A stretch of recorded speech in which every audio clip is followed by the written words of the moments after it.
Oi, gente! Esse aqui é um experimento para demonstrar o padrão de interferência construtiva e destrutiva com um tanque de ondas e um retroprojetor. É o primeiro projeto que eu estou enviando para o Manual Maker, e ele pode ser melhorado e adaptado para a sua realidade. Então, se você não tiver algum dos materiais que eu vou descrever aqui, você pode assistir o vídeo e, quem sabe, depois procurar por um substituto. Os materiais necessários são um recipiente transparente, de preferência de vidro, um retroprojetor, mas pode ser substituído por uma lanterna, 1 metro de arame, 2 bolinhas de isopor, extensões e cabos elétricos, um suporte articulável, um motor fora de centro, no caso aqui eu estou usando uma ventoinha que eu prendi em uma das hélices, uma borracha com uma abraçadeira plástica. Também seria possível tirar ele de centro removendo uma das hélices, mas aí seria uma modificação permanente. E falando nas abraçadeiras plásticas, nós também vamos precisar dela. Além disso, vamos precisar de um alicate e de fita isolante. Nós vamos começar utilizando arames ou abraçadeiras plásticas para fixar o motor fora de centro na extremidade do suporte articulável. Depois, realize as conexões elétricas ou eletrônicas necessárias para alimentar o seu motor, conforme a voltagem e corrente necessárias. Aqui, como eu utilizei uma ventoinha 110 volts, só precisei conectá-la na tomada. Lembre-se de manter os possíveis conectores, fontes e circuitos bem isolados e protegidos.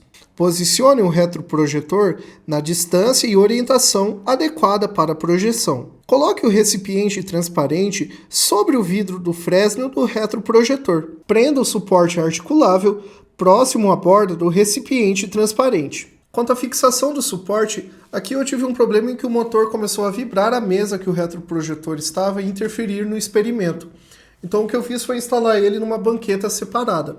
Se você estiver fazendo isso numa escola, uma ideia é utilizar uma carteira para o retroprojetor e fixar o suporte com o motor fora de centro em outra carteira. Corte cerca de 50 centímetros de arame, passe por entre o suporte articulável próximo ao motor, entrelace para fixar e conduza as duas pontas restantes para cima do recipiente transparente. Fixe uma bolinha de isopor em cada ponta do arame. Encha aproximadamente 2/3 do recipiente transparente com água. Ajuste a posição dos arames para que as bolinhas fiquem levemente sobre a superfície da água. Ligue o motor para testar.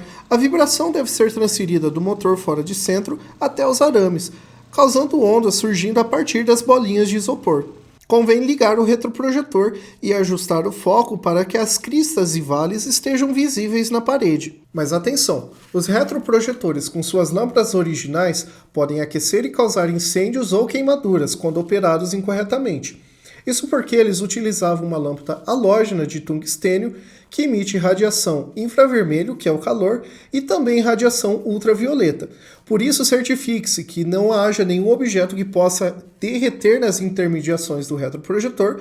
Por isso que eu falei que preferencialmente o recipiente precisa ser de vidro e que o espelho esteja levantado antes de você ligar a lâmpada dele, porque senão ele vai refletir próximo do plástico e ele vai começar a derreter o próprio plástico do retroprojetor. Esse retroprojetor em particular, eu modifiquei ele para utilizar uma lâmpada de LED, que é muito mais eficiente e segura para esse tipo de utilização. E agora, com as bolinhas posicionadas, o retroprojetor aceso e o motor vibrando, nós poderemos observar os padrões de interferência construtiva e destrutiva.